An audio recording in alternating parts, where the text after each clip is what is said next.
one of the themes of the show is, of course, promises made, promises kept. And so, between Doge promising trillions of dollars worth of cuts and Donald Trump promising to end the Ukraine war within 24 hours of taking office, here's the latest news on that. Trump ranted to aides about washing his hands of Russia, Ukraine. Yeah, that's what he promised. He promised to just say, fuck it, wash my hands of it.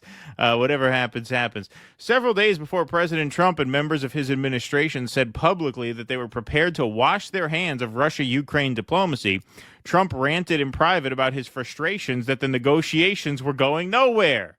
Oh, no art of the deal here? Oh, that's weird. This is hard and stuff. It's hard. Yeah, it's complicated.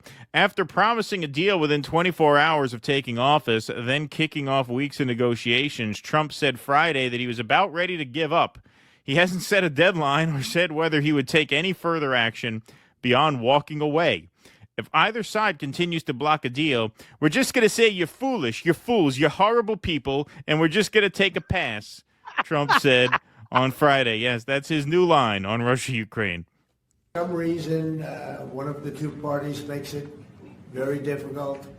We're just going to say you're foolish, you're fools, you're horrible people, and we're going to just take a pass. But hopefully we won't have to do that. And Marco's right in saying that we want to see it end. Think of it. Every day, a lot of people are being killed. Yeah, we understand that. We understand that. Really hoping you could figure out a way to end it, as you promised repeatedly for a couple years straight. And now you're saying, well, I guess the backup plan is we'll just say, you know what, you're fools, you're foolish, you're horrible people, and we'll just take a pass. Trump made his frustrations clear a few days earlier in an impromptu conversation about the ceasefire push with several of his top advisors, including Secretary of State Marco Rubio and diplomatic envoy Steve Witkoff. Steve Witkoff, had some good beginner's luck there out of the box with the Israel-Gaza ceasefire deal there. That's like the Yankees catcher Austin Wells had a horrible season last season, horrible postseason. And then opening day this year hits a home run first at bat. Not much since. That kind of looks like beginner's luck in retrospect, because it doesn't seem like Witkoff's put too many diplomatic wins on the board since that ceasefire, and even that ceasefire has, of course, fallen apart. I don't know that it's beginner's luck so much as Trump just basically said, yeah, listen, you can do whatever you want later. Just give me some good optics for inauguration. Yeah, they have I mean, we know that he told them they could start again later. Right. Yeah, that is true. Witkoff certainly in a funk as of late. That's for damn sure. That's where Trump raised the idea that if a deal isn't reached soon, he could simply move on to other foreign policy issues. A U.S. official briefed on the issue said, like, the Israeli genocide, we have other things we could focus on. By Friday, Trump's rant had turned into a public policy statement. Rubio said Trump had decided he had dedicated a lot of time and energy to this, and there are a lot of things going on in the world right now that we need to be focused on.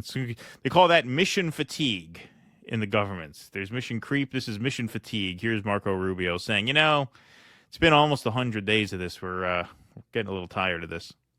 What the framework says, because when you start negotiating these things through the media and so forth, they fall apart. And it's a broad framework. It's a framework that gets us into a position to see, look, there are going to be differences. There's no one saying this can be done in 12 hours, but we want to see how far apart it is and whether those differences can even be narrowed, if it's even possible to get movement within the period of time we have in mind.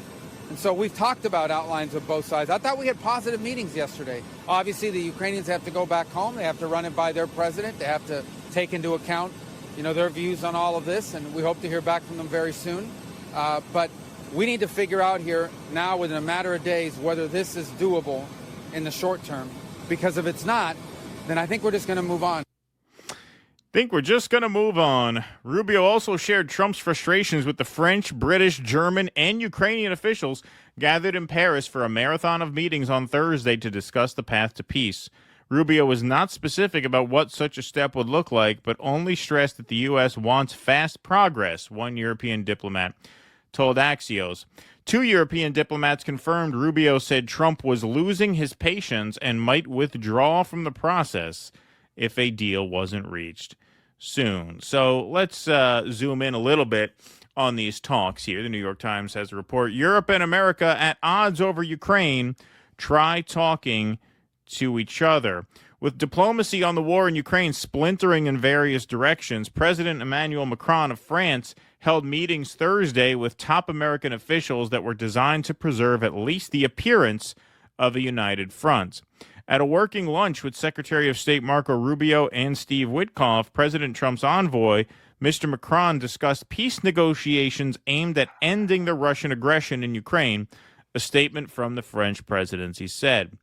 Mr. Trump's diplomacy has appeared stalled. His outreach to Russia has taken place as Europe has redoubled its assurances of political and military support to Ukraine. Mr. Putin has balked, setting various conditions for a ceasefire. The Russian bombardment of Ukraine continues. The Ukrainian Foreign Ministry said on Thursday that 3 people, including 1 child, were killed in overnight Russian drone attacks that continued during the day to devastating effect. His diplomacy has not been helped by a growing view in Europe that the United States under Mr. Trump should now be viewed as an adversary. Mr. Trump and senior administration officials have in recent weeks called Europe pathetic, a permanent security vassal, and the locus of an attempt to screw the United States, among other dismissive remarks. We find ourselves with 2 adversaries, Russia and the United States. Bruno Fuchs, a centrist lawmaker who is the president of the National Assembly's Foreign Affairs Committee, said in an interview on Thursday, or perhaps at best, 1.5. Speaking after a recent 3-day visit to Washington, Mr. Fuchs said he encountered a climate of shock and spreading fear and had the impression of an American police state taking form.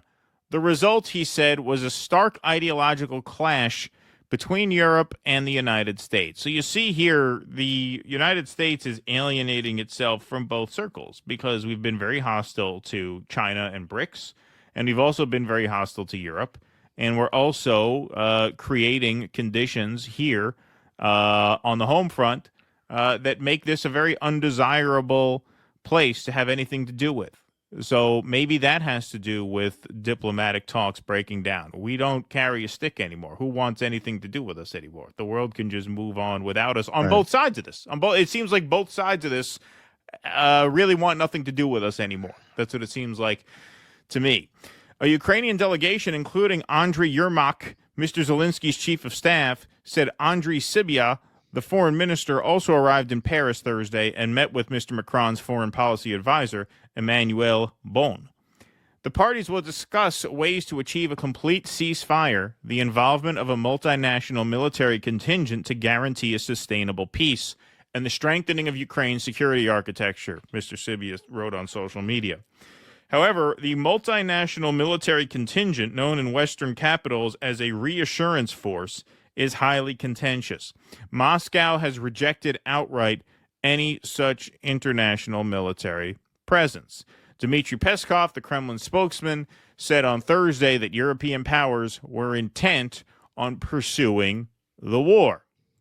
So, just a little recap here, just a little reminder of promises made, promises kept, as they say in the business. Here's Donald Trump, very, very confident 2 years before becoming president again, that he can get this handled pretty quickly versus the reality of what we're looking at now.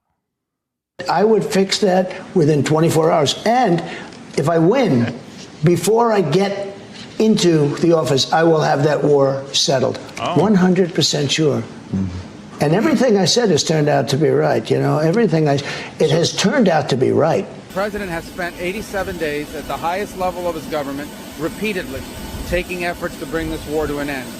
We are now reaching a point where we need to decide and determine whether this is even possible or not, which is why we're engaging both sides. No one's saying this can be done in 12 hours.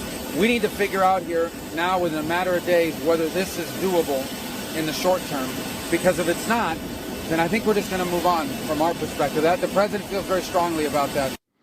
So I misspoke a little bit earlier. I misstated that. He didn't promise it on day one. He promised it before day one. He promised it in the lame duck session that he was going to get Putin on the phone and they were going to get this settled before taking office. And now it looks like not at all. Now our friend Nick Cruz promised us this from before day one. He's been saying over and over again Trump is not going to end the Ukraine war. And so he deserves a victory lap here, at least for the time being. Trump is not going to end the Ukraine war, he said in response to this. Trump and his team will refuse to listen to the demands of Russia and claim that Russia is being unreasonable. This is how the establishment plans to sell war against Russia to the MAGA base. Gerald Celente says, more four-dimensional chess. Trump, I'll end the Ukraine war before taking office. Trump, I'll end Ukraine war in 24 hours. And now, Trump, we may just take a pass on Ukraine. This is someone who I am not personally familiar with, unlike the previous two, but I don't know if people are paying attention, but Trump just hasn't done shit to end the Ukraine or Gaza war. He's a total fucking disaster. Yeah. Yep. I mean, what do you say to that? I mean, this was, like we said during the campaign, this was the empty chamber in the Russian roulette gun, that maybe he will figure this out. And as cathartic as it was to see him dress Zelensky down in the Oval Office, RB, who we're going to talk to later, he told us on a Q&A, he says, as great as that was to watch, I still don't think Trump knows how to end this war. And he was right. He was right. Because if Europe is doubling down and we're making enemies both of Europe and of BRICS, I mean, what weight do we carry in this? Like, if Europe's going to keep fighting and Russia's going to keep fighting, and none of these parties on either side have any real incentive to deal with us in good faith. We have proven in more ways than one we're not good faith actors. At that point, yeah, I mean, what Marco says there, I mean, weasel that he is, he's like, listen, this is just impossible. Yeah, it's impossible because you guys made this country such a pariah. And in this context, it's as much Biden's fault as it is yours. In fact, it's more Biden's fault since he got this whole thing started. But you did make a big promise on repeat occasion that you were going to have this settled very quickly, and now you're talking about giving up. Yeah, these guys are probably the most incompetent fascists in history. Usually the logic of fascism, the conversation centers around, well, they make the trains run on time, but at what price? This is the worst of both worlds. You have fascism that doesn't make the trains run on time. No, fascism where the trucks fall apart. Tears up the tracks and can't import any new steel to lay new ones. It's just the cars that the fascists make fall apart on the road. Yeah, like even the things that you might have expected them to be good at, which when they first came into office, that's where you had a lot of people got fooled. They were kind of projecting that. Oh, yeah, right. We're shutting down USAID and we're going after the deep state. There was a minute there where it looked like, well, they're fascists, but the upside is no more USAID. Right. Now it's just looking like all of the worst qualities of fascism without anything that you might have even grudgingly thought they would do well. Not only are they doing those things badly, they're doing them horribly. At first it looked like, yeah, well, maybe Trump, while, basically being servile to AIPAC, in the end, his ego, his bluster is such that he's going to say, hey, Benji, you're making me look bad. And, maybe in the end, he'll actually force him to bring a stop to this. Same thing with Ukraine. Hey, maybe he can talk mano a mano to Putin and get the shit over with in a convincing way. Even with the tariffs, man, like the level of incompetence, the just gross incompetence of today, everyone's getting tariffed. Oh shit, the bond market's going crazy. You know what? We'll hit the pause button on this, but not for China. You got, Mack Trucks just laid off 10% of its workforce because it can't get what it needs. You've got massive dislocation and disruption pending in the manufacturing industry. Right. They like, this is the industry you're supposed to be saving, which again is a ridiculous notion. Bill Maher, who we're not fans of here. I know we're going to be getting into a piece with him later. Every now and then he'll stop clocked his way into a good point. He did something about this whole notion that you're going to bring back this factory work. And he's not the only one who's said this. Economists have said this too. Does Gen Z look like a generation that's going to go work in a factory? Right. These guys, you think they're going to put on the leather coveralls and the hard hat and be carrying the pail to lunch? Yeah. Are they going to give them special antidepressant breaks? Well, they were raised on the promise that they wouldn't have to. That's the other thing. Like, they were really brought up for the, future economy, whatever that is, the information economy, even more so than the millennials, really. So, yeah. Well, this is part of what's crazy about this too. In the 60s, you had all of these commune attempts, and most of them failed for a very obvious reason. People have been wanting to get off the farm for as long as we've had agriculture. Right. It was not, they had this very idyllic notion of what life was like on a farm. It's fucking hard work. Yes. It's hard. This idea of, oh, wow, if we only had factories. Factory work was terrible. Through decades of militancy, they were able to turn it into a job that you could support a family on. But what did they want out of that? That their kids wouldn't have to work in the factory. Right. That's not what this idea of, well, get the factories and you're going to have 1955 American economic conditions is just batshit insane. It's ridiculous. It's ridiculous. You want to restore manufacturing, move into, look, again, the Build Back Better thing was not even a fraction of what it needed to be to really execute what we would need on a nationwide level to make a plan like this work. But the only way you could do anything like what he's talking about would be a massive kind of New Deal rebuilding of the country's infrastructure and retraining the workforce. You know what that would take? That would take government. That would take government, something that these people are actively working to destroy. This whole tariff thing is just a big wish fulfillment fantasy.